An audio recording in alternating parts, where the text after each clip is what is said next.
નમસ્કાર મિત્રો, ભાવના પબ્લિકેશનની આ યુટ્યુબ ચેનલમાં આપ તમામ વિદ્યાર્થીઓનું ફરી એકવાર સ્વાગત છે. નવોદયના ફોર્મ ભરવાનું ચાલુ થઈ ગયું છે. ફોર્મ કઈ રીતના ભરવું, તેમાં કઈ કઈ માહિતીનું ધ્યાન રાખવું, કઈ કઈ માહિતી નવી આવેલી છે આ વખતે, તે બધી માહિતીનું આજે આપણે ડિટેલમાં વિડીયો જોશું. છેલ્લે સુધી જોડાયેલા રહેજો એટલે તમને ફોર્મ ભરવા માટેની બધી માહિતી મળી જશે. સૌ પ્રથમ તો ફોર્મ ક્યાં ભરવું એના માટે તેની સાઇટ આપેલી છે CBSE, એટલે કે જે સાઇટ આપેલી છે નવોદયની CBSE. તમે ગૂગલમાં સર્ચ કરશો એટલે તમને સાઇટ મળી જશે. એ સાઇટ ઓપન કરશો એટલે તમને કંઈક આવું દેખાશે કે જેમાં તમને થોડુંક નીચે જશો એટલે તમને ડાયરેક્ટ દેખાશે કે click here for registration four class 5 JNV, એટલે કે JNV ના રજિસ્ટ્રેશન કરવા માટે તમને એક લિંક અહીં આપેલી છે, ત્યાં તમારે ખાલી ક્લિક કરવાનું છે. એટલે તમારી સામે નવોદયનું જે ફોર્મ ભરવાનું છે તેના માટેની વિગતો આવી જશે. તે વિગતોમાં સૌપ્રથમ નવોદય વાળાએ આપણને 6 ઇન્સ્ટ્રક્શન આપેલા છે, તે આપણે સૌપ્રથમ વાંચી જઈએ. ઉપર છેલ્લા વાંચી જઈએ તમને ખબર પડી જશે કે તમને પહેલું એમાં આપેલું છે કે આ પરીક્ષા તમે ક્યારેય પહેલા દીધેલી હોવી જોઈએ નહીં. ઓબ્વિયસલી વાત છે, 5મા ધોરણમાં ભણતા હોય એટલે કે આ પરીક્ષા તમે પહેલા ક્યાંય દીધેલી હોવી જોઈએ નહીં. તમારો JNV નો પ્રથમ પ્રયાસ છે આ.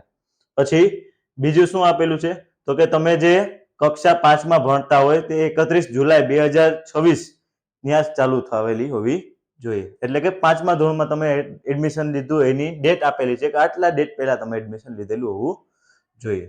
પછી તો કે નવો વખતે મુદ્દો ઉમેરાનો છે તો કે તમે ધારો કે પોરબંદર જિલ્લામાં રહેતા હોય, તમારું રહેઠાણ છે જુનાગઢના બોર્ડર ઉપર આવેલું છે, તમે ભણવા જુનાગઢની કોઈ પણ શાળામાં જતા હોય તો તમારું ફોર્મ જે ભરો તો જુનાગઢમાં ભરાશે કે પોરબંદરમાં. તેમાં નિયમ આવેલો છે કે જો 10 કિલોમીટરમાં જો તે શાળા આવેલી હોય તો તમે જુનાગઢમાં તમારું ફોર્મ ભરી શકશો. બાકી તમારે ક્યાં ભરવું જોશે? પોરબંદર જિલ્લામાં જ લાગુ પડે. સમજાણું?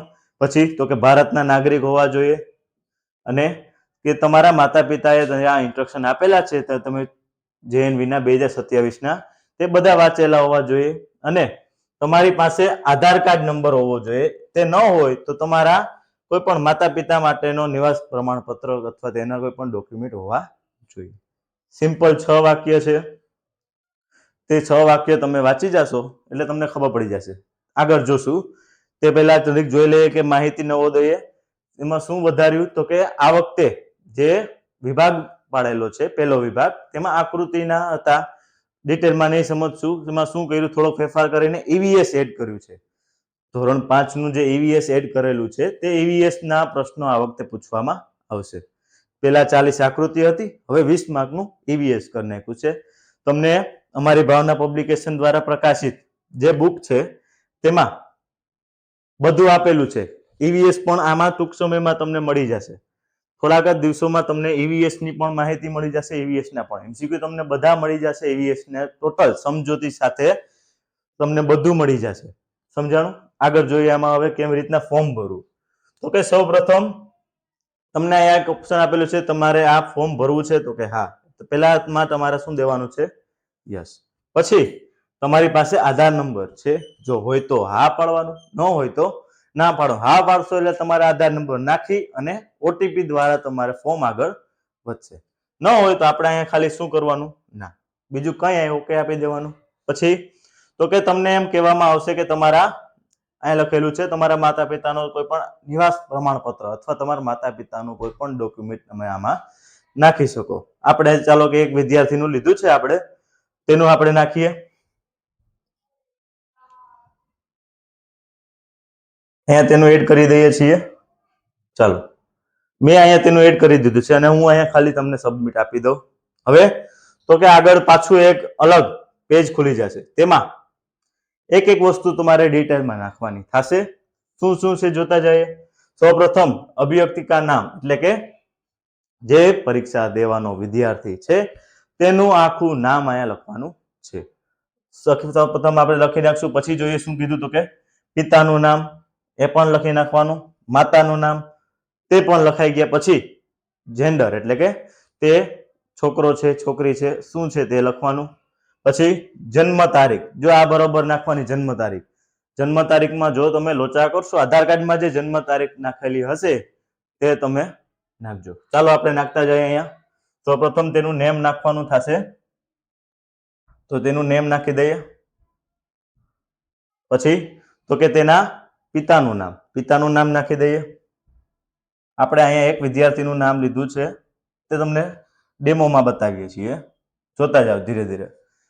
ઓકે, હવે તો કે તેના માતાનું નામ નાખવાનું થશે. આપણે માતાનું નામ પણ નાખી દઈએ. થઈ ગયું. પોતાનું નામ, પિતાનું નામ અને માતાનું નામ. પછી જેન્ડર સિલેક્ટ કરવાનો છે. છોકરો છે એટલે આપણે એને મેલ કહીશું, એટલે મેલ સિલેક્ટ કરશું.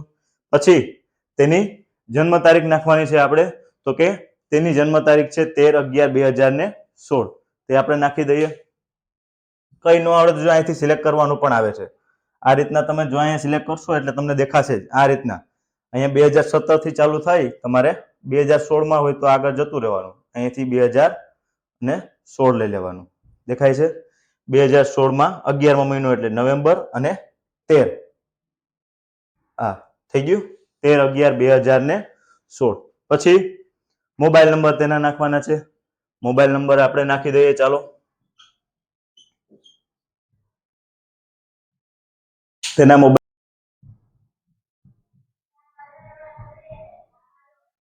ચાલો હવે આગળ વધીએ. મોબાઈલ નંબર નાખ્યા પછી ઈમેલ આઈડી પણ નાખી દઈએ. તમને ઈમેલ આઈડી તમે ગમે નાખી શકો.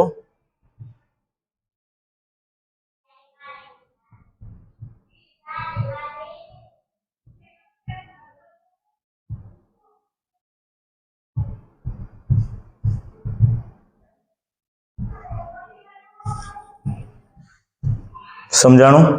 જો અહીંયા મેં પાછું જોઈ લઉં ઉપરથી. નામ, પિતાનું નામ, માતાનું નામ, જેન્ડર, પછી તેની જન્મ તારીખ, મોબાઈલ નંબર અને ઈમેલ આઈડી. હવે એક ખાસ મુદ્દો આવ્યો છે કે કેટેગરી કઈ છે તે સિલેક્ટ કરવાની. અહીંયા તેની કેટેગરી છે ઓબીસી, તો આપણે ઓબીસી સિલેક્ટ કરશું. તમારી જે હોય તે તમારે અહીં જોઈ શકો. જનરલમાં આવો, એસટી, એસટી, ઓબીસી અથવા ઈડબ્લ્યુએસ, જેમાં તમે આવતા હોય તે તમે નાખી શકો. અહીંયા આપણે ઓબીસીમાં આવીએ તો ઓબીસી નાખશું. પછી એક ખાસ હમણાં જે નવોદયમાં નવું આવ્યું છે ફોર્મ ભરવા માટે, તમારે ધ્યાન રાખવાનું છે કે જે અહીંયા દાખલો જે એડ કરવાનો થશે તે તમે ધારો કે તમે કોઈ પણ જ્ઞાતિ લઈ શકો કે રાજગોર બ્રાહ્મણ છે.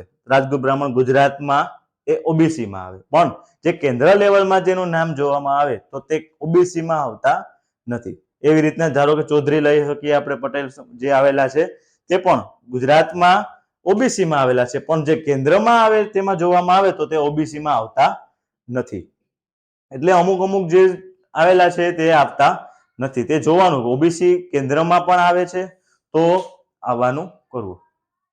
તમે આવો ઓબીસીમાં તો તમારે અહીંયા લખવાનું છે. સમજાણું? પછી વિકલાંગતા હોય પણ હોય તો લખવાનું, અહીંયા નથી તો આપણે શું કરવાનું છે? નોન.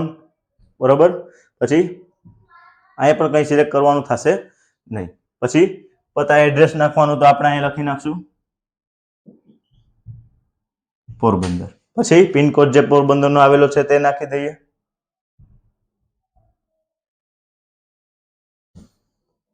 દેખાય છે? પછી આગળ જોઈએ આવાસીય રાજ્ય સિલેક્ટ કરી લઈએ. આપણું અહીંયા ગુજરાત રાજ્ય છે. પછી આવાસીય જિલ્લા, એમાં આવી જ જશે બધી લિસ્ટ, તમને અહીંયા સામે જ દેખાશે. તમારો જિલ્લો અહીંથી સિલેક્ટ કરી લેવાનો એટલે તમે થઈ જશો. પછી આવાસીય બ્લોક ક્યાં છે તો કે પોરબંદરમાં ધારો કે તાલુકા આવેલા છે. હમણાં જ આપણે વાત કરી કે જો 10 કિલોમીટરમાં આવતા હોય તેવા કોઈ હોય તો તમે બાજુવાળાને નાખવાનું, બાકી તો તમે જેમાં આવતા હોય એ જ નાખવાનું. એટલે આપણે અહીંયા કુતિયાણા, પોરબંદર, રાણાવા, તેરા ભાઈ છે પોરબંદરમાં રહીએ તો પોરબંદર જ નાખશું. પછી આગળ જોઈએ. જો અહીંયા કે આ એનઆઈઓએસ, આ જે એક નવું છે તેમાં શું છે તો કે એનઆઈઓએસ એક સ્કૂલ છે. જો તમે એમાં તમે એટલે કે તમે ક્યાંય ભણતા ન હોય, તમે તમારું ચોથું ધોરણ, બીજું ધોરણ, ત્રીજું બધું તમે એનઆઈઓએસમાં કર્યું એટલે કે તમે પાસિંગનું તમને રિઝલ્ટ મળી જાય, તમારું એલસી મળી જાય. તમે ક્યાંય ભણતા હોય નહીં એવું, એટલે ટૂંકમાં લગભગ કોઈ હોય નહીં એટલે અહીંયા નો જ આવશે. શું આવશે? નો. પછી આગળ જોઈએ उस राज्य का चयन करिए जिसमें कक्षा 5 में पढ़ा जा रहा है એટલે કે ક્યાં તો કે ગુજરાત જ આવશે 5 માં તમે ક્યાં ભણો છો તે સિલેક્ટ કરવાનું છે ઓકે ચાલો હવે જો આ સિલેક્ટ કર્યા પછી પરીક્ષાનું માધ્યમ અહીંયા પણ ખાસ તમારે પરીક્ષાનું માધ્યમ સિલેક્ટ કરવાનું એટલે કે તમારે જે પરીક્ષા દેવાની છે તમે ધારો કે ઇંગ્લિશ મીડિયમમાં ભણતા હોય અને તમને એવું થાય કે મારે ગુજરાતીમાં એક્ઝામ દેવી છે મને ગુજરાતીમાં દેવામાં એક્ઝામ સરળ પડશે તો તમે અહીંયા ગુજરાતી નાખી શકો તમે ગુજરાતીમાં ભણતા હોય તમને એમ થાય કે મારે ઇંગ્લિશમાં એક્ઝામ દેવી તો તમે અહીંયા અંગ્રેજી પણ નાખી શકો સમજાણું એટલે અહીંયા તમે ધારો કે 13 ભાષા આપેલી છે તમારે કઈ નાખવી ગુજરાતી તો તમે ગુજરાતી સિલેક્ટ કરો ઇંગ્લિશ તો ઇંગ્લિશ સિલેક્ટ કરો સમજાણું અહીંયા જો હજી એક રહી ગયું છે શું તો કે જિલ્લા નિવાસ જિલ્લા નક્કી કરીએ એટલે કે क्या कक्षा 5 की पढ़ाई का जिला और निवास का जिला एक ही है એટલે કે આપણે જે જિલ્લામાં ભણો છો એ જ જિલ્લામાં તમે ધોરણ 5 માં પણ ભણો અને એ જ જિલ્લામાં તમારું રહેઠાણ પણ છે તો કે હા તો અહીંયા શું લખવાનું યસ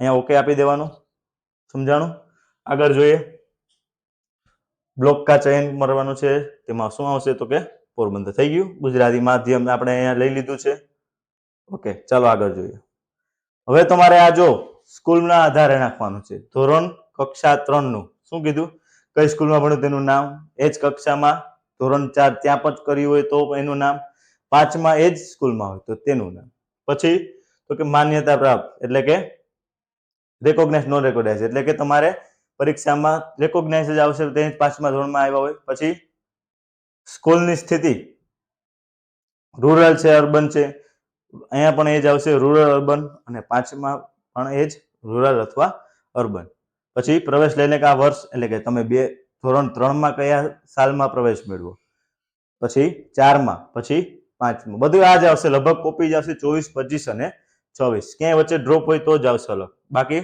ઉત્તીર્ણ હોने का वर्ष પણ આ જ આવશે જે તમને લખ્યું એ દેખાય છે પછી આ બધું થઈ ગયા પછી અહીંયા નીચે જોવો તમે જે કેન્ડિડેટ આપણો જે પરીક્ષા દેવાનો વિદ્યાર્થી હોય તેનો શું કરવાનો અહીંયા ફોટો તેની બાજુમાં તેની સાઇન તેની નીચે જોવો તો અહીંયા શું આપેલું માતા પિતાના હસ્તાક્ષર એટલે કે માતા અથવા પિતાનો સાઇન કરવાની અપલોડ અહીંયા તમારે કેટેગરીનું જે આપણે હમણાં વાત કરી ઉપર કેન્દ્રીયમાં આવતા હોય અને તમે ઓબીસી સિલેક્ટ કર્યું હોય તો તમારે અહીંયા શું સિલેક્ટ કરવાનું અહીંયા તમારે અપલોડ કરવાનું કેનો તો કે એનો દાખલો જે આવે એ સમજાણું અહીંયા જો તમે કેન્દ્રીયમાં ન આવતા હોય તો તમારે અપલોડ કરવાનું નહીં અને વહાં પણ તમારે શું કરવાનું જનરલ સિલેક્ટ કરવાનું અથવા ઈડબ્લ્યુએસ સમજાણું કેન્દ્રીયમાં એ ખાસ જોવાનું છે કેન્દ્રીયમાં આવતા હોય તો આ બધું થઈ જાય પછી અહીંયા સેવ અને પ્રિવ્યુ આપણે અહીંયા નાખ્યું નથી એટલે આગળ ચાલશે નહીં તમે સેવ અને પ્રિવ્યુ કરશો એટલે એક વખત આખી તમારી ડિટેલ તમારી સામે આવશે તમારે આખી ડિટેલ એક વખત પાછી